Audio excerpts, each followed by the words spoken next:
Hello बच्चों, जय हिंद, राधे राधे, जय श्री कृष्णा। जैसा कि मेरे प्यारे बच्चों आप लोगों को पता है कि आप लोगों को एग्जाम की डेट शीट तो पता चल ही गई होगी, ठीक है ना।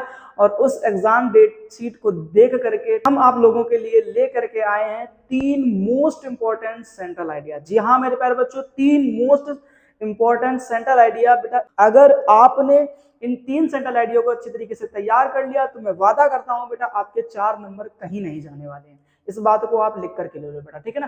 तो ये बात आप अच्छी तरीके से देख लीजिए ध्यान से। और मैं आज अभी आपको एक सेंट्रल आइडिया यहीं पर तुरंत याद कराने वाला हूं, तो वीडियो को एंड तक देखिएगा और चीजों को बेहतर तरीके से समझने की कोशिश करिएगा। सबसे पहले हम लोग देख लेते हैं बेटा ना कि कौन कौन से वो 3 सेंट्रल आइडिया है जिनको हमें आज अच्छी तरीके से तैयार करना है, ठीक है ना।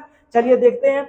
सबसे पहले आप यहाँ पर ध्यान देख पा रहे होंगे और ध्यान से देखेंगे क्या कि माई मदर एट 66, यानी सबसे पहला जो आपको सेंट्रल आइडिया बेटा तैयार करना है वो ये है कि माई मदर एट 66। इस पोयम को तो बेटा आपने पढ़ ही लिया होगा, कोई दिक्कत नहीं हुई होगी, ठीक है ना। अगर आपने बेटा अभी तक रीडर नहीं पढ़ी है, यानी कि पोयम नहीं पढ़ी है या प्रोज नहीं पढ़ा है या आपका सप्लीमेंट्री नहीं पढ़ा हुआ है, ठीक है, तो बेटा हमको कमेंट बॉक्स में बता दीजिएगा जरूर। तो मैं आप लोगों को यहाँ पर चैप्टर वाइज हर चैप्टर को सीरियल से पढ़ा दूंगा बेटा, ठीक है ना। अगर अभी तक आप लोगों ने नहीं पढ़ा है तो कमेंट बॉक्स में जरूर बताइएगा। चलिए फिलहाल अब देखते हैं दूसरा बेटा सेंट्रल आइडिया है वो है बेटा आपका क्या, कीपिंग क्वाइट। आपको कीपिंग क्वाइट वाला सेंट्रल आइडिया भी तैयार करना अच्छी तरीके से। हाँ वो मैं तैयार कराऊंगा, उसकी जिम्मेदारी मेरी है, ये बात ध्यान रखना, ठीक है ना। उसके बाद कह रहा a thing of beauty, a thing of beauty, यानी ये आपको 3 सेंट्रल आइडिया बेटा किसी भी रूप में किसी भी तरीके से हंसते खेलते जीते गाते ठीक कैसे भी करके आपको तैयार कर लेने, क्योंकि बेटा इन 3 सेंट्रल आइडिया के अलावा चौथा सेंट्रल आइडिया आपको बोर्ड एग्जाम में देखने को नहीं मिलेगा। ये बात आप मेरी मान लीजिए, ठीक है ना बच्चा। तो अगर आप चाहते हैं आपके बोर्ड एग्जाम में बेहतर करना, हमारे इस चैनल से जुड़े रहिए, ठीक है ना बेटा। यहाँ पर आपको फिजिक्स, केमिस्ट्री, मैथ, हिंदी और इंग्लिश सारे सब्जेक्ट की तैयारी बहुत बेहतर तरीके से करवाई जा रही है। और अगर आप लोग चाहते हैं कि आपके बोर्ड एग्जाम में आपके बेहतर नंबर आए तो बेटा चैनल से जुड़े रहिएगा, ठीक है। और हम लोग शुरू करते हैं। आज पहला सेंट्रल आइडिया यानी माई मदर एट 66 को यहीं पर तैयार करके जाएंगे बेटा। 4 नंबर की कहानी यहीं पर बना करके जाएंगे, आपको घर में पढ़ने की जरूरत नहीं पड़ेगी, मैं आपसे वादा करता हूं, बशर्ते आपको आने वाले 10 से 15 मिनट मेरे साथ में जुड़े रहना है, ठीक है ना। चलिए देखते हैं और शुरू करते हैं कहानी को। और देखिए बेटा ध्यान से, ठीक है, माई मदर एट 66, ये लिखा किसने है बेटा, तो बोलोगे बाय कमला दास। ध्यान रखना बेटा ये किसके द्वारा लिखा गया है, तो बोलोगे भैया आप कमला दास के द्वारा लिखा गया है, ठीक है ना। हर चीज को बहुत बेहतर तरीके से ध्यान रखना है। अब एक मैं आपको छोटी सी बात बताता हूं, अगर आपने केवल ये पहली लाइन लिख दी जाकर के, ठीक है, बाकी आपने कुछ भी नहीं लिखा, फिर भी आपका बेटा 1 नंबर की जुगाड़ हो जाएगी, 1 नंबर आपका कहीं नहीं जाने वाला। तो सबसे पहले 1 नंबर वाली लाइन की बात करते हैं और उस 1 नंबर वाली लाइन को अच्छे तरीके से तैयार करते हैं। देखना जरा ध्यान से, ठीक, क्या कि माई मदर एट 66, बेटा ध्यान से देखना, माई mother at 66 is a wonderful composition. क्या बोलोगे बेटा, is a wonderful composition of a great and famous poetess. Poetess का मतलब यहाँ पर है कवित्री से, क्योंकि कमला दास बेटा किसी लड़की का नाम है, बात समझ में आ रहा। तो ये ध्यान रखेंगे आप, ठीक। तो क्या कह रहा है बेटा, इस लाइन को रट्टा मारना है बेटा ध्यान से। क्या कि माई mother at 66 is a wonderful composition, is a wonderful composition of a great and famous poetess, of a great and famous poetess। नाम लिख दीजिएगा बेटा उनका कमला दास, ठीक है ना। इस बात को ध्यान रखना, जैसे जैसे बेटा मैंने लिखा है बिल्कुल सेम वैसे ही लिखना जाकर के, ठीक। अगर आपने ये पहली लाइन लिख दी, एक लाइन का 1 नंबर आपको मिलेगा, ये मैं आपसे वादा करता हूं। ध्यान रखना बेटा इस लाइन को किसी भी हाल में छोड़ करके नहीं आना है, आपको बस ये 3 नाम याद रख लेने हैं। पहला तो इसका नाम याद रख लेना चैप्टर का, ठीक, और दूसरा आपको याद रख लेना है कि इसको लिखा किसने है, कमला दास ने लिखा है, ठीक है ना बेटा। ये बात आप अच्छी तरीके से ध्यान रखेंगे। बात पल्ले पड़ी कि नहीं पड़ी बच्चा। अब अगर समझ में आ गया तो एक बार दोबारा फिर से दोहराओ, क्योंकि बार बार जब दोहराएंगे तभी तो मजा आएगा।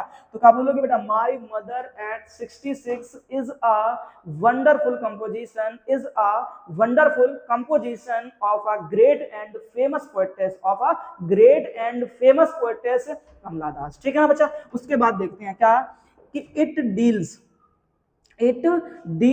With the feelings. अब ध्यान समझना हर एक चीज की मीनिंग को। कह रहा इट डील्स, ये जुड़ी हुई है, यानी ये जो कविता है वो जुड़ी हुई है विद द फीलिंग्स, यानी फीलिंग्स का मतलब होता है बेटा भावनाओं से, ठीक है ना। ऑफ फियर, फियर का मतलब होता है डर, एंड इमोशंस, इमोशंस का मतलब होता है बेटा भावनाओं से, ठीक है। यानी कि ये डर और इमोशंस की भावनाओं से जुड़ी हुई है, ठीक।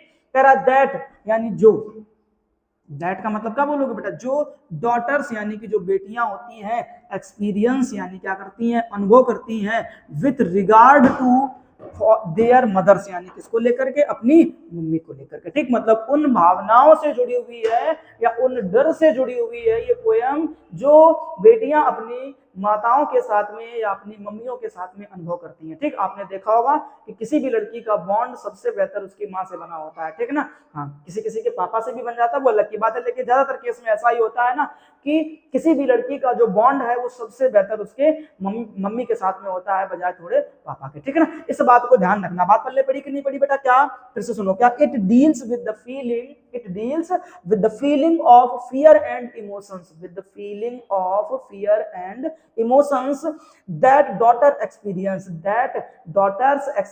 यानी जो बेटियां अनुभव करती हैं, with regards to their mothers, यानी अपनी अपनी मम्मियों को लेकर के, माताओं को लेकर के। बात समझ में आया, ठीक। उसके बाद अब कह रहा चिल्ड्रन आर अटैच्ड, अटैच का मतलब होता है बेटा जुड़े होते हैं, यानी जो बच्चे होते हैं वो जुड़े होते हैं टू देयर मदर्स, यानी अपनी अपनी मम्मियों से, ठीक है। यानी कि जो बच्चों की बॉन्डिंग होती है वो सबसे बेहतर मानी जाती है किसके बीच में, मम्मियों के बीच में, ठीक है ना। यहाँ तक कि आप लोगों ने देखा होगा कि कई सारे ऐसे परिवार होते हैं जहां पर जो बच्चे होते हैं वो अपने पापा से अपने मन की बात तक नहीं कर पाते हैं, समझ रहे ना, अपने मन की बात तक नहीं कर पाते हैं, ठीक। और वहीं मम्मियों से अपने मन की बात भी आसानी से कर पाते हैं, ठीक है ना। तो बेटा वही चीज यहाँ पर बताया गया इस पोयम में, इस कविता में, कि children are attached to their mothers, यानी जो बच्चे हैं वो अपनी अपनी मम्मियों से जुड़े होते हैं, एंड आर अफ्रेड, अफ्रेड का मतलब होता है बेटा डरना, प्रीपोजिशन याद कर लो क्या लगती है, ऑफ, तो कह रहा अफ्रेड ऑफ लॉसिंग देम, और उन्हें खोने से क्या करते हैं, डरते हैं, यानी अपनी मम्मियों को खोने से क्या करते हैं बेटा,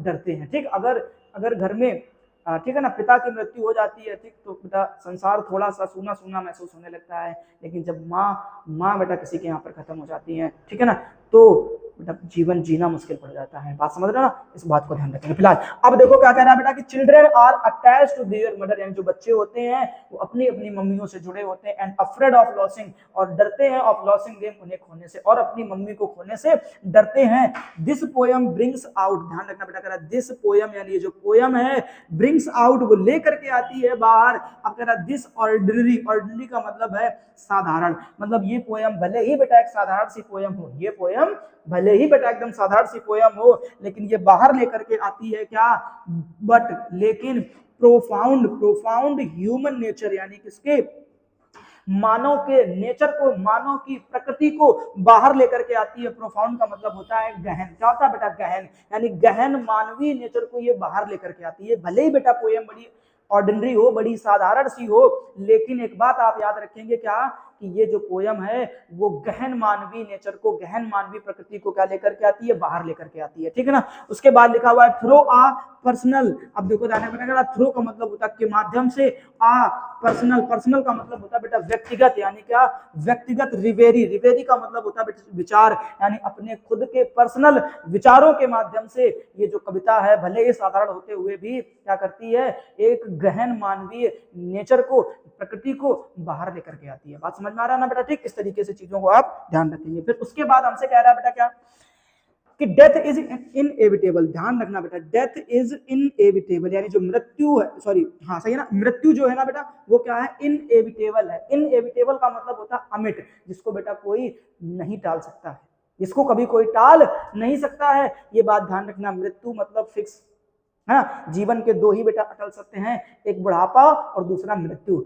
हर किसी के जीवन में बेटा अगर तुम जिंदा हो तो बुढ़ापा आएगा ही आएगा, और अगर बुढ़ापा आएगा ही आएगा तो बेटा किसी न किसी दिन तुम निकल लोगे यहाँ से, ठीक है ना। मतलब जीवन के दो अटल सत्य हैं, इनको कभी कोई झुठला नहीं सकता, कभी कोई ठुकरा नहीं सकता, कभी कोई टाल नहीं सकता है, ये बात मान लीजिए आप, ठीक। इसी बात से छोटी सी कहानी मुझे याद आती है बेटा, वो 2 मिनट की कहानी जल्दी सुन लेते हैं, फिर आगे की बातचीत करते हैं। एक बारी, ठीक है, एक तोता और एक गरुड़ था, ठीक है, इनमें बहुत प्यारी दोस्ती थी, मतलब एक दूसरे के लिए जान निछावर करते थे, ठीक है, इतनी प्यारी दोस्ती थी किसके, तोता और गरुड़ के बीच में। अब एक दिन हुआ क्या कि जो तोता था वो एक आम के पेड़ पे बैठ करके, ठीक है, एकदम मीठा मीठा पका हुआ आम खा रहा था, ठीक, आम खा रहा था, ठीक है। तो अब अचानक से क्या होता है कि वहां से यमराज जी अपनी ब्लैक स्कॉर्पियो के साथ में निकलते हैं, ठीक। अब जब वो अपनी ब्लैक स्कॉर्पियो से निकलते हैं, ठीक, और वो तोते की तरफ देखते हैं, और देख देख करके मुस्कुराते हैं, ठीक है ना। अगर आपका दोस्त मुस्कुराए तो समझ लेना कोई थोड़ी बहुत मुसीबत आने वाली है, छोटी मोटी मुसीबत आने वाली है, ठीक है। लेकिन अगर यमराज जी मुस्कुरा दें तो समझ लेना बेटा जान पर आने वाली है, ठीक। अब जैसे ही वो अपनी स्कॉर्पियो को आगे बढ़ाते हुए ले गए और तोते को मुस्कुराते देखते देखते ले गए, ठीक है ना। हाँ, हम तोते की तरफ देखते जा रहे हैं, मुस्कुराते जा रहे हैं, देखते जा रहे हैं, मुस्कुराते जा रहे हैं। अब तोता टेंशन में कि अगर कोई दूसरा पक्षी हमको देख करके हंस देता, मुस्कुरा देता, तब तक कोई समस्या नहीं थी, क्योंकि अपन सुंदर हैं और हमें देखकर लोग हंस सकते हैं, मुस्कुरा सकते हैं, मन में फीलिंग अच्छी आ सकती है। लेकिन भैया यमराज ये मुस्कुरा रहे हमें देख करके, तब तो बड़ी कठिन की कहानी है, ठीक। अब उन्होंने मतलब उस तोते ने जा करके तुरंत अपने ये बात दोस्त गरुड़ को बताई कि भैया ऐसी ऐसी बात है, आज है ना गश्त पे निकले थे यमराज जी अपनी ब्लैक स्कॉर्पियो को लेकर के। अब वो देख देख हमें मुस्कुरा रहे थे, तब से हमें चैन नहीं पड़ रहा, बताओ करें तो करें क्या भैया, ठीक है। तो बोले कुछ नहीं, जब तक हम जिंदा हैं तब तक तुम्हें कोई हाथ भी नहीं लगा सकता, ठीक। गरुड़ बोला जब तक हम जिंदा है तब तक तुम्हें कोई हाथ भी नहीं लगा सकता। बोले कहाँ है? बोले अभी बस यहीं से निकल गए, थोड़ी थोड़ी देर पहले निकल कर गए। ठीक है, तो चलो बैठो मैं तुम पीठ पे, ठीक है ना। अब बैठाया और डाला चौथा गेर निकल लिया, ठीक। 7 समंदर दूर जाकर के उन्होंने एक गुफा के अंदर उसको छोड़ दिया। बोले तुम यहीं पर सुरक्षित रहना, ठीक। अब इतनी स्पीड में उनकी स्कॉर्पियो थोड़ी ना दौड़ेगी आकर के, बात को समझने को तो करिए, इतनी स्पीड में थोड़ी ना उनकी स्कॉर्पियो दौड़ेगी कि वो यहाँ तक समुद्र को पार करते हुए चले आएंगे, ठीक है ना। तुम टेंशन कतई मत लो, हम तुमको 2-4-5 दिन बाद जब देखेंगे माहौल ठीक है तब तुम्हें वापस ले जाएंगे, है ना। अब तोते को थोड़ी राहत आई, ठीक। अब जब राहत आई तो फिर उसके बाद गरुड़ जो थे वो लौट करके आए। अब बोले चलो मिलते हैं चल करके यमराज जी से। बोले ये क्या बला है? बोले ठीक। अब जब गरुड़ गए तो उसके पास में और उनसे पूछा कि प्रभु ये बताएं कि आप हमारे दोस्त उस तोते को देख करके मुस्कुरा क्यों रहे थे? बड़ा टेंशन में दिमाग है हमारा और हमारे दोस्त का। तो बोले नहीं यार, हम मुस्कुरा इसलिए नहीं रहे थे कि उनको हम निपटाएंगे, मुस्कुरा हम इसलिए रहे थे कि यार ये अभी बैठे बैठे सुकून से क्या कर रहा है, आम खा रहा है मस्त। लेकिन 3 से 4 घंटे बाद मैंने अपनी किताब में देखा है कि इसकी मृत्यु यहाँ से 7 समुंदर पार एक गुफा में एक बिल्ली के द्वारा मार करके होएगी। अब साला हम टेंशन में ये है कि उतनी दूर ये पहुंच कैसे जाएगा, ये तो उड़ नहीं सकता इतनी तेज, ये इतनी तेजी से उड़ तो सकता नहीं है ना, तो उतनी तेज मतलब उतनी दूर 7 समंदर पार उस गुफा में ये पहुंच कैसे जाएगा, ये चीज को हम सोच सोच करके टेंशन में मुस्कुरा रहे थे।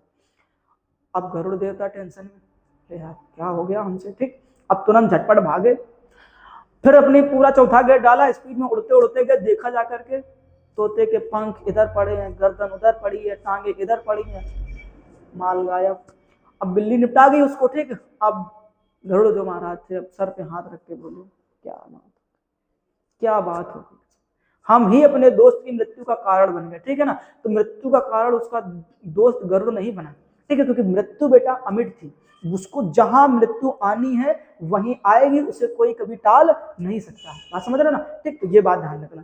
तो वही चीज यहाँ पर अगर डेथ इज इनएविटेबल, मृत्यु जो है बेटा वो क्या है, अमिट है, बट पीपल आर अफ्रेड, लेकिन लोग जो है ना बेटा, लेकिन जो लोग हैं आर अफ्रेड ऑफ लॉसिंग, यानी डरते हैं, ऑफ लॉसिंग मतलब खोने से, देयर डियर वंस यानी अपने किसी चहेते को, अपने किसी चहेते को खोने से क्या करते हैं, डरते हैं। मृत्यु अमिट है, ये सबको पता है, ऐसा कोई बेटा धरती में इंसान नहीं है जिसको ये बात ना पता हो कि मृत्यु तय है, लेकिन फिर भी बेटा अपने किसी चहेते को खोने से क्या करते हैं, डरते हैं। बात समझ रहे ना। फिर उसके बाद लिखा एज द पोएट, कवि जो है ठीक एक्सप्रेस वो बताती हैं, जो कवि है वो बताती हैं क्या, द बॉन्ड बिटवीन यानी उस बॉन्ड के बारे में, उस बंद के बारे में, बिटवीन जो बना हुआ है के बीच में, अ मदर यानी किसके, मम्मी के बीच में, एंड हर चाइल्ड और उसकी बच्ची के बीच में।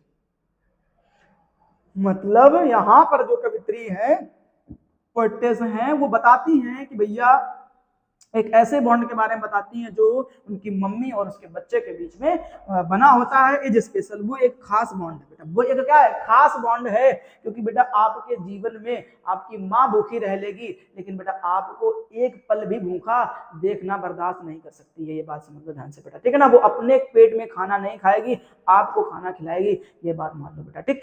उसके बाद कह रहा एंड देयरफॉर, और इसलिए, द एनेक्सिटी, एंग्जाइटी मतलब होता है बेटा चिंता, तो कह रहा द एनेक्सिटी यानी चिंता ऑफ लॉसिंग यानी खोने की, द रिलेशनशिप यानी अपने संबंध को, यानी अपने संबंध को खोने की जो चिंता होती है, इज आल्सो स्ट्रॉन्ग वो और भी ज्यादा मजबूत होती जाती है, वो वो और भी ज्यादा मजबूत होती जाती है, यानी कि वो बॉन्ड जो मम्मी और एक बच्चे के बीच में बना होता है वो बेटा धीरे धीरे धीरे धीरे और भी ज्यादा मजबूत होता चला जाता है। उसके बाद देखो लिखा एज इट्स थेमेटिक कंसर्न, और ये विषयगत चिंता है। अब कह रहा एज इट्स थेमेटिक कंसर्न, और ये एक विषयगत चिंता है। द पोयम यानी ये जो पोयम है ब्रिंग्स आउट वो लेकर के आती है द इनर थॉट्स यानी किसके अंदर के विचारों को। ये जो पोयम है वो अंदर के विचारों को बाहर लेकर के आती है। ये जो पोयम है वो अंदर के विचारों को बाहर लेकर के आती है ऑफ अ डॉटर यानी एक पुत्री के, फॉर हर मदर यानी अपनी माँ के लिए। यानी एक पुत्री के जो अंदर विचार भरे पड़े हैं अपनी माँ के लिए, उन विचारों को वो क्या करती है बेटा बाहर लेकर के आती है। कहाँ बाहर लेकर के आती है। उसके बाद देखो लिखा the poet had gone to meet her mother. The poet यानी जो कवि कवित्री हैं, हैड गॉन वो गई थी, टू मीट यानी मिलने के लिए, हर मदर यानी अपनी माँ से। कवित्री जो है वो अपनी माँ से मिलने के लिए गई थी। ये बात आपको अच्छी तरीके से पता होगी कि वो ड्राइविंग करते हुए वो चीन की तरफ गई थी। कहाँ अपनी माँ से मिलने के लिए। अब हुज पेल फेस उनका पीला चेहरा। अब जो उनकी माँ थी वो बूढ़ी हो चुकी थी और उनका जो चेहरा था बेटा वो कैसा पड़ चुका था, पीला पड़ चुका था। ठीक तो कह रहा है whose pale face made her realise, ठीक मेड हर रियलाइज उन्हें ये आभास दिलाता है, उनका जो पीला चेहरा होता है वो उन्हें आभास दिलाता है क्या, that her mother was getting, की उनकी मम्मी वाज गेटिंग ओल्ड, क्या हो रही हैं बूढ़ी हो रही हैं। बात को समझने की कोशिश करो कि वो अपनी मम्मी से मिलने गई थी, यानी जो कवित्री है वो अपनी मम्मी से मिलने गई थी और उन मम्मी का पीला चेहरा देख करके उन्हें ये आभास होता है कि उनकी मम्मी अब धीरे धीरे क्या होती जा रही है, बूढ़ी होती जा रही है। ठीक है ना। उसके बाद देखते हैं बेटा कह रहा है क्या, that her mother getting old.